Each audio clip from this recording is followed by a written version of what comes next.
Hello and welcome back to Be a Quirky Writer. So first off, I would like to wish you all the best of possible beginnings for the year 2024. And today in Creation and Animation, I want to discuss Pluto, an anime that premiered on Netflix by the end of last year. And it's based on a manga, which I'm ashamed to admit that I was not familiar with, although I am quite familiar with the author. Naoki Urasawa wrote some wonderful masterpieces if we consider, for instance, 20th Century Boys, Monster, Billy Bat. He has some convoluted ideas and some very interesting concepts which he depicts within his own particular type of world building.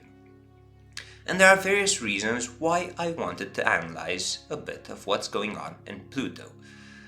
One of which came to mind after a conference that I had last year in Greece. So by November, I was in Thessaloniki, and I was doing this conference where I talked about Philip K. Dick and especially of the book Do Androids Dream of Electric Sheep, also about the adaptation Blade Runner, and I was exploring the themes of empathy and the relationship between humans and robots and everything that's in between. Now, the West has had some wonderful sci-fi creations when dealing with robots, if you consider, for instance, Asimov, but I feel that the concept of coexistence between androids and humans, or robots and humans, or human-robot hybrids, is a theme that Japan has explored much more extensively. Think, for instance, of Ghost in a Shell. As a side note, I'm going to say that for this video, I will not be analyzing the theme of, or the genre of mecha, because it does depict several things that are very deeply interconnected, but let's just say that they are just marginally important for what I'm trying to say today. So first off, let's try to take a step back and give a more precise definition of the terms that we are using. So robots, androids, and AI.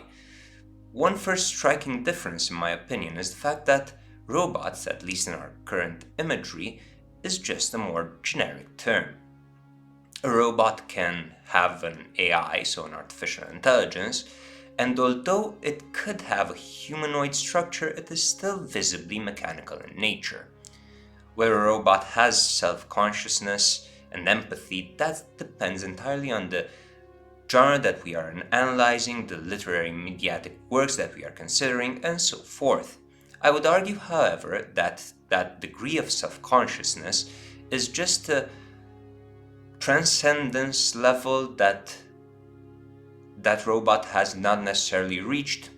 Androids, on the other hand, again depending on the works that we are considering, can have self-awareness and the capability to feel what we would call human or humane emotions.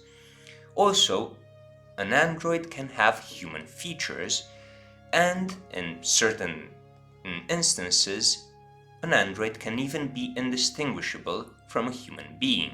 The mechanical parts, in many contexts, are almost completely and entirely concealed.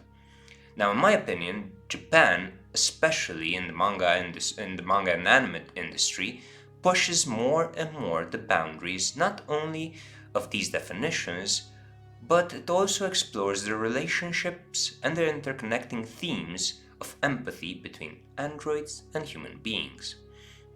I will link in the description to articles from my blog where I discussed several of these topics and issues when considering, for instance, Vivi, as well as Sing a Bit of Harmony, a movie that came out last year, or 2 years before. There are, however, countless examples, and various of them date quite a while back. You see, in Pluto, we find ourselves exactly in such a world of coexistence, almost an Asimovian sort of universe if we consider the rule that robots should be incapable of killing people, well, at least in part. So the story in Pluto unfolds as an android private detective follows a case of robots being destroyed.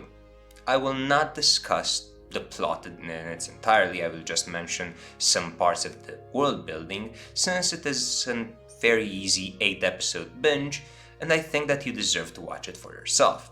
What I will say is that, as we might expect, it does touch on the theme of hubristic nature of man and of mankind, and how let's just say, a certain superiority complex affects even the artificial beings that humans themselves have created.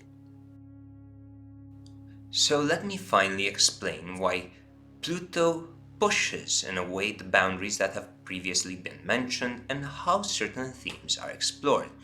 You see, instead of having the classical setting where we have either excessively advanced androids on the one hand or near first generation automatas on the other, we are faced with an in-between setting.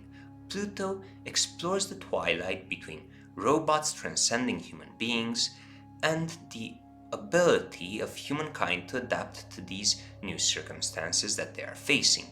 One of the most striking things for me was that there were at certain point quote-unquote robots based on our previous distinction. So we see their mechanical parts, but these robots have a certain sense of self-awareness. They understand their artificiality, but still are able to almost feel a certain degree of empathy. In this world, there are laws being passed to protect robots because we also have extremist groups who see them as a menace and want to destroy them or want to merely use them as tools. That is not the only law, however. We have another law that permits robots to adopt not children, but other robots. Robots have spouses. It does not explore, for instance, why robots, if they are machines, cannot be rebuilt. So in other words, we assume that they have a limited lifespan, just as a human would.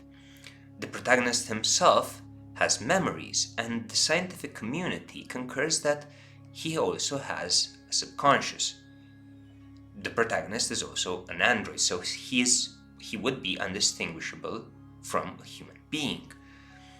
There are various scenarios of androids, for instance, trying to understand death and coping, just as a human being would. In a fantastic scene, one of the androids is actually quoting the Macbethan episode as he is trying to just clean the blood from his hands without even managing it. So he still sees the blood on his hands and cleans them continuously. All these things created that particular dimension of a fragile equilibrium, one that in my opinion, as a society, in a possibly not too far, or hopefully not too far future, we will be able to build. As humankind, we will also have to face that scenario eventually. Let us, however, not fool ourselves. Right now, if we were to create an artificial life form, we would not even know what to do with it and how exactly to interact with it. And also, if we were to, for instance, put a robot on the streets, I can assure you that most of the general population would just go there and poke it with a stick to see what happens. However, these are the minor nuances that I want to discuss with you. This is the food for thought that I brought for you today. I do hope that you will eventually watch Pluto, as in my opinion, it deserves the time that you spend watching it. So don't forget to breathe, don't forget to smile. Until next time.